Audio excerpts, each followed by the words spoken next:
தமிழகம் முழுவதும் குதிரை பேரம் என்றால் என்ன என்பதை பற்றி விரிவாக எடுத்து சொன்னவர்கள் தமிழக வெற்றி கழகத்தை சேர்ந்தவர்கள்தான்.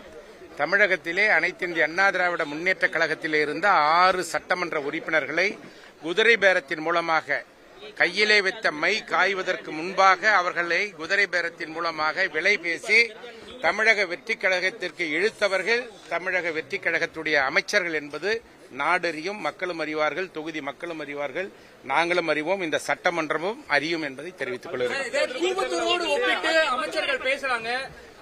அது அவை குறிப்பிலிருந்து நீக்கும்படி பேரவைத் தலைவரிடத்திலே சொல்லிவிட்டோம். அவரும் நீக்குவதாக சொல்லிவிட்டார்.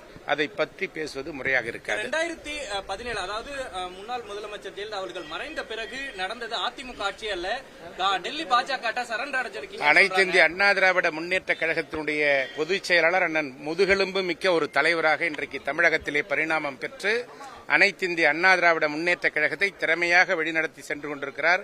அனைத்து இந்திய அண்ணா திராவிட முன்னேற்ற கழகத்திற்கென்று தனி கொள்கைகள் இருக்கிறது. எந்த முடிவெடுத்தாலும் தமிழக மக்களின் நலன் சார்ந்த முடிவுகளை மட்டுமே அண்ணன் எடப்பாடியார் அவர்கள் எடுப்பார்கள் என்பதை உறுதியோடு தெரிவித்துக் கொள்கிறேன். யாருக்கும் அடிபடுகின்ற இயக்கம் அல்ல அனைத்து இந்திய அண்ணா திராவிட முன்னேற்ற கழகம்.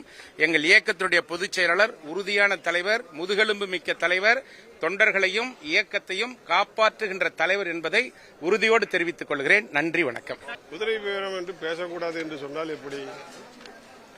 அப்படி என்றால் 2017 அப்புறம் நடந்தது அதிமுக ஆட்சி இல்லைங்கிற ஒரு கருத்தை 2017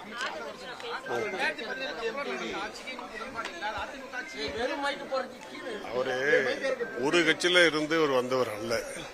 அவரு இல்லாத கட்சி எது என்று தேடக்கூடிய அளவுக்கு இருந்துட்டு வந்திருக்கிறவர். அதனால அவருக்கு அது போன்ற மதிப்பீடுகளை செய்யக்கூடிய உரிமை இல்லை. கண்டிப்பாக இல்ல. அவரு என்ன சொல்லிட்டாருன்னா திரும்ப சொல்லிட்டாரு, 2 பேரும் ஒரு கருத்தை சொல்றீங்கன்னாரு. நாங்க கேட்டோம், நீட்ல எல்லாரும் சேர்ந்து சொன்னோமே, அப்ப எல்லாம் ஒண்ணுதானா அப்படின்னு.